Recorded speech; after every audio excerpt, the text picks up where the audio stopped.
historia no contada. Programa de investigación y divulgación histórica. Investigaciones realizadas con pruebas documentales, testificables y monumentales. La historia que no está escrita en los libros oficiales. La historia no contada. Bienvenidos. Amigos, amigas, gracias por el favor de su atención en una emisión más de su gustado programa La Historia No Contada. Quiero agradecer nuevamente a los nuevos suscriptores, a los likes, a todo esto que de alguna manera nos sigue llenando y llevando a un buen camino y sobre todo al querer seguir haciendo estas producciones que nada más he contado con el apoyo de ya el conocido, vamos a decirlo así, el abogado de Monterrey, al cual le agradezco muchísimo su apoyo para que esto funcione, continúe. A él esta serie de programas respecto a la muerte de los tres personajes ilustres del Segundo Imperio Mexicano, que es Miramón, Maximiliano y Mejía, le dedico esta saga de programas en agradecimiento. No tengo otra forma de cómo agradecerle más que dedicárselos, ya que le gusta mucho la historia de México, es un apasionado de todo lo que tiene México, y qué bueno, porque gentes como él hacen falta ya en todo el país, donde se ha perdido el sentido del nacionalismo, se ha perdido el sentido de propiedad, o sea, de pertenencia. ¿Qué quiere decir eso? De que pertenecemos a un gran país, a una gran nación, donde yo sé que estos tiempos difíciles, como se dice en la filosofía popular, no hay mal que dure 100 años, ni enfermo que lo aguante. Entonces, pues nos faltan 2 y esperemos que menos, para seguir aguantando tantas cosas que nos engañaron, que al final no fue lo que nosotros creímos ni pensamos, y que bueno, se están repitiendo. Los que creen saber de historia están repitiendo los más acérrimos errores que se cometieron en el pasado y que ahorita hagan de cuenta que es el pan nuestro de cada día, pero además lleno de una soberbia, lleno de una prepotencia, de un, lo voy a decir y discúlpenme, valemadrismo por los demás. No estamos bien, México no está bien, y desgraciadamente esto que estamos viviendo es como un efecto avalancha, ¿no? Comienza, o bola de nieve, comienza en un lugar y se empieza a ampliar, y cuando va pasando por donde va pasando, donde pronuncia su paso, va dejando muerte, destrucción, desolación, pobreza, más de la que hay, y bueno, pues situaciones que esperemos, nunca esperamos vivir, y que esperemos pronto acaben o venga esa transformación, que no será a manos de los que ahora están en el poder, porque, como se dice, para muestra un botón. Pero bueno, le agradezco muchísimo al señor licenciado de Monterrey. Dios le multiplicará el 100 por 1 en agradecimiento de todo esto, y bueno, pues gracias a él seguimos adelante. Ojalá tuviera yo que agradecerles a más personas que ayuden, que cooperaran con las producciones de este programa. Repito, yo nunca había pedido ayuda, pero desgraciadamente a todos nos ha pegado esta crisis, esta situación tan difícil, y el crear contenido nuevo, nuevo, sí, con novedad, novedoso en el aspecto de la redundancia, disculpen ustedes, en esta plataforma, donde también ya, si uno recurre a las plataformas es porque en la televisión abierta y hasta en la de paga, el fin de semana es de locos, muy repetitivo, series vistas hace 10, 15 años las siguen pasando, y a veces ni causan gracia, pero pues es lo que hay, porque tampoco hay mucha producción, y la producción que hay, bueno, pues hay palabras altisonantes. Aquí en YouTube lo permiten, en la tele todavía hay ciertas restricciones, pero ya no es lo que vivimos, ya no es ese respeto a la familia, a los jóvenes, ya todo esto, yo veo una descomposición terrible y que eso está siendo parte de nuestra historia y es parte de la historia propia porque lo estamos viviendo. Por ejemplo, alguna vez que en una conferencia dije, bueno, ¿qué se espantan del COVID?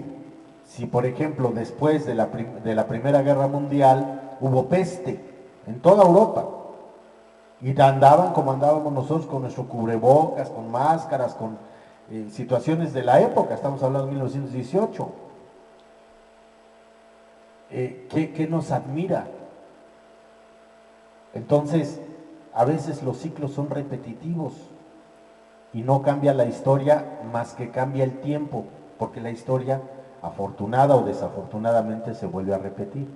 Pero los tiempos son simplemente diferente, gente. Hubo mucha mortandad también, muchos que quedaron mal, como ahora muchos pues hemos quedado afectados de los pulmones, afectados de muchas cosas por este bicho que se les antojó fabricar, porque que yo sepa fue fabricado, no, ¿cómo es posible que allá en China todavía no echaban el virus al mundo y ya tenían el hospital para el COVID? Entonces, y está retoñando, entonces hay que tener mucho cuidado, hay que protegerse. Personas que no les dio en la temporalidad pasada, hace 2 años, pues ahora lo están padeciendo y bueno, dicen que es influenza con una colita de COVID o que alguna otra cosa viral, pues claro, ¿no? Pero bueno, esto nos deja claro, aunque muchos lo nieguen, así como hay gente que niega el holocausto, el que es una limpieza étnica, una limpieza con quienes comenzaron en Italia, con los viejitos, con las personas de la tercera edad. ¿Por qué? Pues para ya no pagar precisamente los más vulnerables, no pagarles ya su pensión, pues que se murieran rápido. Hay testimoniales de médicos italianos y españoles que ya no alcanzaban las máquinas de respiración, la que te tiene vivo, cuando te intuban, y ¿qué pasaba? Pues los dejaban ahí en el pasillo a un lado, ahí en una camilla, a que pues se terminaran de morir, ¿no? O sea, ni siquiera les daban el tiro de gracia o el golpe de gracia o el puntillazo, como se dicen los toros, no, que se murieran solitos. Y ya, se vuelven estadística, números, uno más, uno menos, uno más, uno menos. Qué triste, pero bueno, es lo que nos tocó vivir. Pero dándole el seguimiento, doy lectura precisamente a una relatoría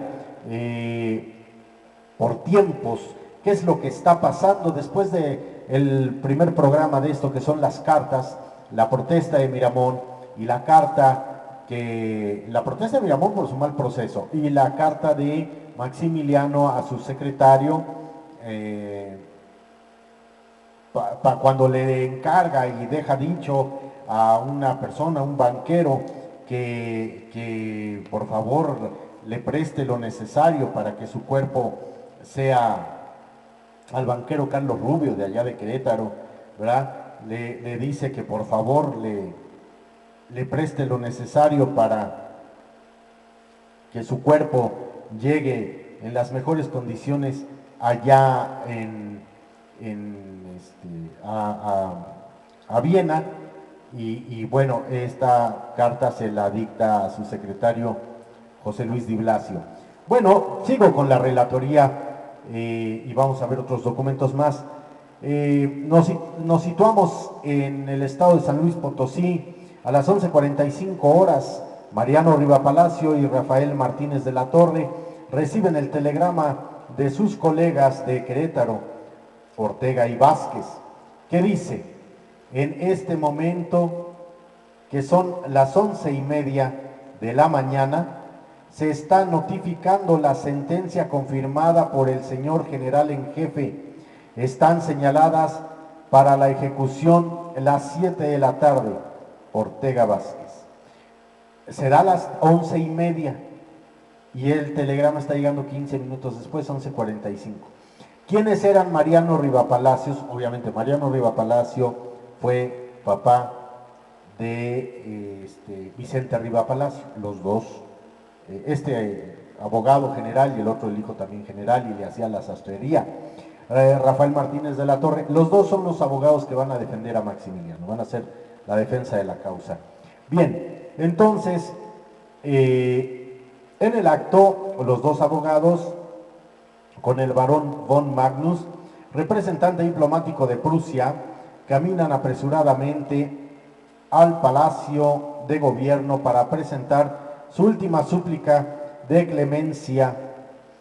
En la calle se encuentran con el empleado de telégrafos, quien les dice que ha recibido un mensaje de Querétaro, según el cual la ejecución debe verificarse a las 3 y no a las 6, aunque dice aquí que son las 6 de la tarde en el telegrama. Es que estaban variando entre las 6 y las 7, pero el telegrama llega con la hora de las 6. Y después dice que es a las 3 y no a las 6 de la tarde. Como por error, dice el telegrama. Por lo visto, al dictarse en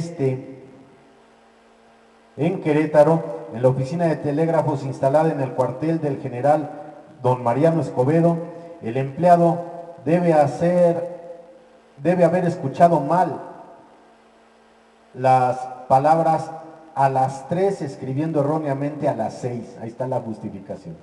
Según esto, al recibir los defensores en Querétaro copia del telegrama, se habrían dado cuenta del error y lo habrán rectificado.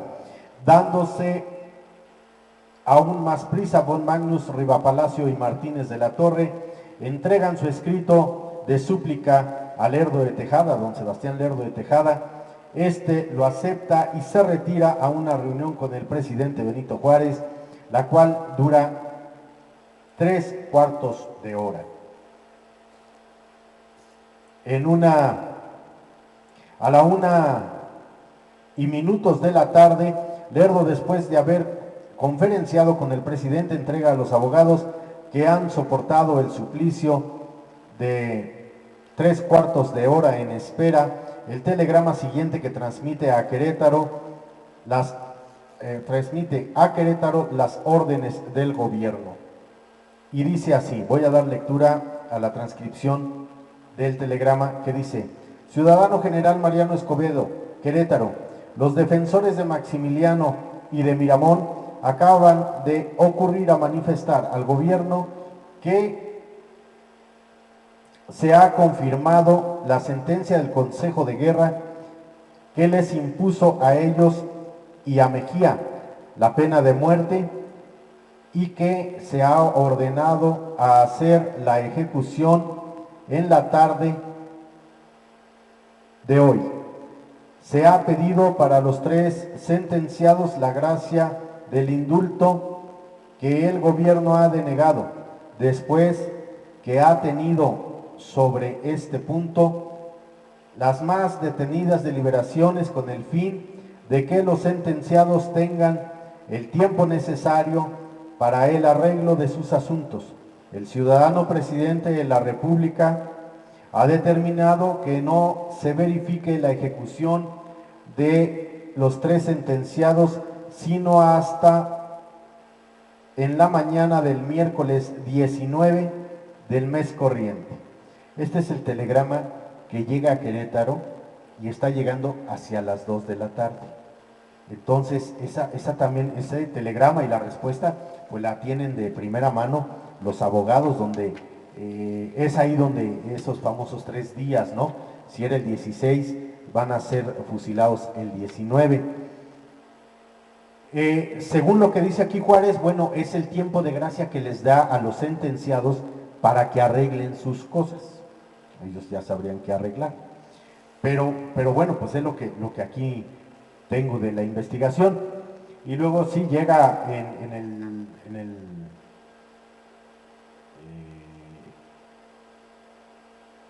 en el periódico La Sombra de Arteaga, seguramente un periódico local de Querétaro, dice: noticia de última hora sobre la suspensión de la ejecución publicada en La Sombra de Arteaga, sí, periódico queretano. y luego continúo la relatoría. Dice: poco antes del cierre de la redacción de la hoja queretana La Sombra de Arteaga, llegó desde San Luis Potosí la siguiente dramática noticia, entre comillas: el Consejo Ordinario que juzgaba a Maximiliano de Austria, don Tomás Mejía y don Miguel Miramón, condenó a estos reos a la última pena. Hoy se les comunicó la sentencia, la que debía hacerse ejecutado la que debía haberse ejecutado a las 3 de la tarde, pero minutos antes de la hora llegó un telegrama del Supremo Gobierno mandando se suspendiera la ejecución. Todo fue notificado, para que luego digan: no, es que nunca les dijeron. No, sí les dijeron. El asesor militar, para cuestiones históricas, lo tengan en cuenta las nuevas generaciones o quienes sean apasionados investigadores del Segundo Imperio, y si no, para los que les guste la historia y sobre todo esta época. Joaquín María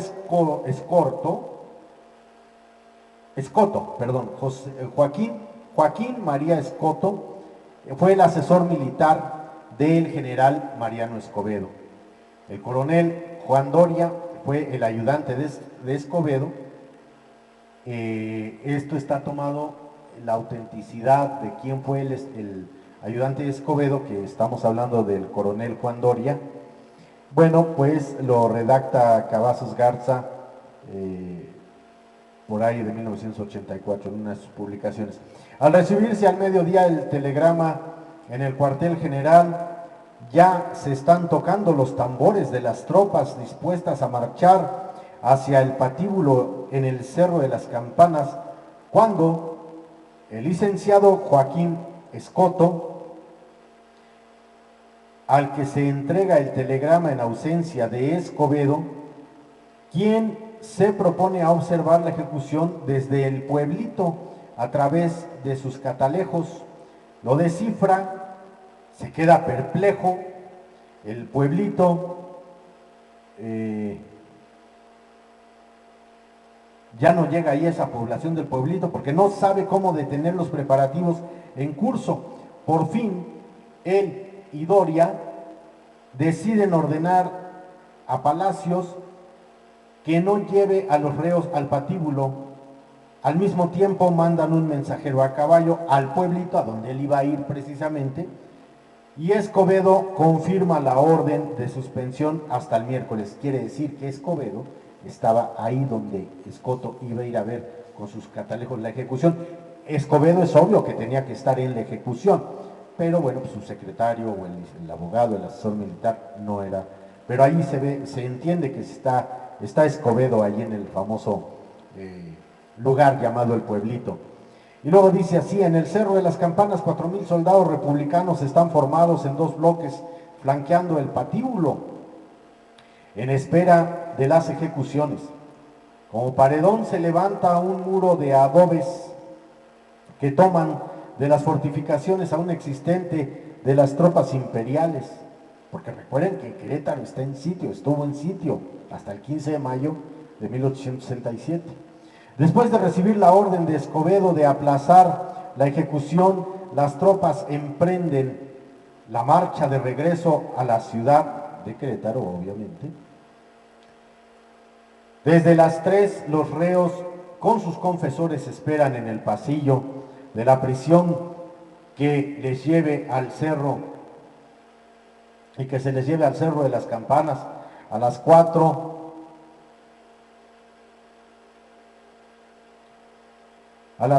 el asesor Escoto y el escribano Félix Dávila, junto con el coronel Palacios, acompañado del fiscal Refugio González,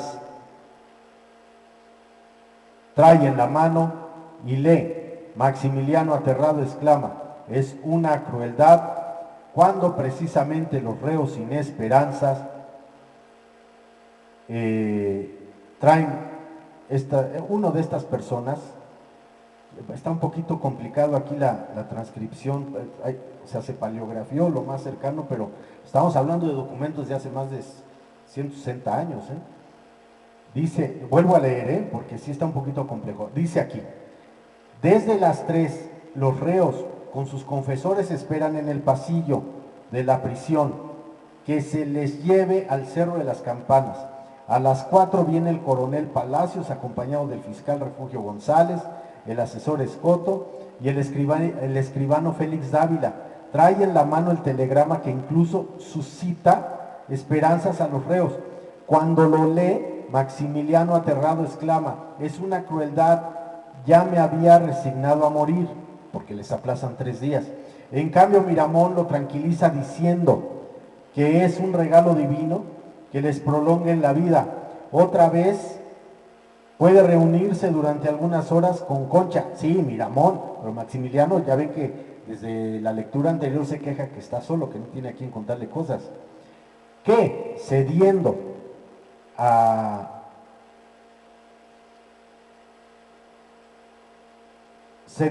las instancias de Maximiliano, decide trasladarse Concha a San Luis Potosí para pedir clemencia. En realidad lo que desea Miramón es alejarla para evitar que asista al espectáculo sangriento de las ejecuciones. El 17 de junio, Maximiliano dirige la carta reproducida, que en un momento más voy a leer de esta transcripción, se la manda a sus jefes y generales prisioneros reconociendo sus servicios en San Luis Potosí. Inés Salzam, o sea, la princesa de Salzam, se dirige al ministro de Justicia José María Iglesias, quien domina el inglés, suplicándole le conceda o se conceda un aplazamiento a las ejecuciones. Y Salzam pues, utilizó todas las estrategias, hasta las corporales, ¿no? Amenazando de dirigirse al presidente norteamericano Johnson, que dice de él un buen amigo mío, para que proteste contra el fusilamiento de Maximiliano. Con su habitual insistencia y dejando actuar sus encantos femeninos, dicen que era una mujer, pues que no estaba mal de cuerpo, pero que tenía una chispa, una gracia que, pues que no era común en todas las mujeres, menos en las mexicanas, bueno, por todo lo que se tienen que reservar en esa época la mujer mexicana, pero la princesa Salzán creo que es de origen estadounidense, si mal no recuerdo, si no corríjanme, pero pues tenía chispa, tenía gracia, tenía todo esto, salero como se le llama, y entonces precisamente pues echa mano de todas sus cualidades, de todos sus dones, de sus encantos femeninos y consigue que el presidente Juárez la reciba. Juzga conveniente confesarle sus frustrados planes de fuga antes de que lo haga Juárez. Este lancónico dice, ya lo sabe todo, o sea, Juárez, pero no le hace ningún reproche. Sin embargo, no le permite regresar a Querétaro, asegurándole, empero, a su marido que no le pasará nada. ¿Quién es su marido? El príncipe de Salzam, a quien Maximiliano en la trinchera, porque están juntos en varias veces en conflicto ahí durante el sitio de Querétaro, Maximiliano le dice, mira, me voy a parar y me voy a pasear por aquí, por la trinchera, dispárame, así sea por la espalda, mátame, para morir como héroe y no pasar la pena del fusilamiento. Y Salzán le dice, pero ¿cómo cree, emperador, si usted es lo máximo, mi ídolo y todo aquello? También estaba preso, no con él, pero sí con toda la serie de oficiales. Entonces, pues no, simplemente no cumple la palabra del emperador, sino otra cosa hubiera sido. Y bueno, se encuentra también dentro de los documentos del Segundo Imperio el borrador y versión en limpio, ambos autógrafos, de una carta del 17 de junio en que Maximiliano le agradece su lealtad a los oficiales imperiales prisioneros. El borrador en Kong de 1965, en ese libro de ese autor, la página 257, en Carta en Imperio, así se llama, también aparece en un libro escrito por Blasio de 1905 en la página 213. Y dice así la transcripción: Querétaro, prisión de las Capuchinas, junio 17 de 1867. A los señores generales y jefes presos en esta ciudad, en estos momentos solemnes os dirijo los presentes renglones como una muestra de mi reconocimiento a la lealtad con que me habéis servido, así como del sincero aprecio que os profeso. Vuestro afectísimo Maximiliano. Entonces, esa fue, vamos, pues tenían todo el tiempo del mundo, bueno, en esos 3 días ya, para poder mandar algún documento más, pero creo que Maximiliano, sea como sea, caballero hasta el final, hombre responsable de la gente que le sirvió, que estuvo bajo su mando. Y también existe el telegrama del ministro de Relaciones, Sebastián Lerdo de Tejada, con fecha del 18 de junio, dirigido al general Escobedo, con instrucciones referentes al cadáver de Maximiliano. Esta carta de Lerdo a Escobedo está en el Archivo General, en la sección Maximiliano de la Secretaría de Relaciones Exteriores. Y dice, continúo con la relatoría, y dice: el día anterior a las ejecuciones, Escobedo recibe del gobierno un telegrama cifrado que contiene instrucciones detalladas sobre el tratamiento de los 3 cadáveres. En este momento el gobierno todavía no piensa entregar a Austria los restos mortales de Maximiliano. El qué hacemos con el muerto vino después. Y con esto vamos a concluir este programa, esta edición, precisamente con la lectura del telegrama. Repito, tengo documento facsimilar, perdón si me llego a equivocar, estoy paleografiando a primera. Dice telegrama: San Luis Potosí, junio 18 de 1867, a las 9 de la mañana. Ciudadano General Mariano Escobedo, Querétaro. Se ha pedido al gobierno que una vez que se verifique la ejecución de Maximiliano, permitiera disponer del cadáver para llevarlo a Europa. No se ha concedido esto, pero con motivo de tal petición del ciudadano presidente de la República, ha acordado que se sirva usted de proceder conforme a las instrucciones siguientes. 2 puntos. Primera, una vez que se verifique la ejecución de los sentenciados, si los deudos de don Miguel Miramón y de don Tomás Mejía piden disponer de los cadáveres, permitirá usted que desde luego pueden disponer libremente de ellos. Segunda, solo usted dispondrá convenientemente respecto al cadáver de Maximiliano, rehusando que puede disponer algo cualquier persona. Tercera, oportunamente mandará usted hacer caja de zinc y madera para guardar de un modo conveniente el cadáver de Maximiliano, y también para los de don Miguel Miramón y don Tomás Mejía, si no los piden sus deudos. Cuarta, si alguno pidiere que se le permita embalsamar o inyectar el cadáver de Maximiliano o hacer alguna otra cosa que no tenga inconveniente, rehusará usted lo que disponga otra persona, pero en tal caso usted lo dispondrá, previniendo que sin rehusarse la presencia de extranjeros, se haga por mexicanos de la confianza de usted, y que todo se haga de un modo conveniente por cuenta del gobierno. Quinta, una vez que se verifique la ejecución, prevendrá usted que desde luego se cuide el cadáver de Maximiliano y también de los otros, si no los piden sus deudos, con el decoro que corresponde. Después que se ha cumplido la justicia. Sexta, no sexta, sexta. ¿Dispondrá usted del cadáver de Maximiliano? Que el cadáver de Maximiliano se deposite en un lugar conveniente y seguro bajo la vigilancia de la autoridad. Séptima, no séptima, séptima.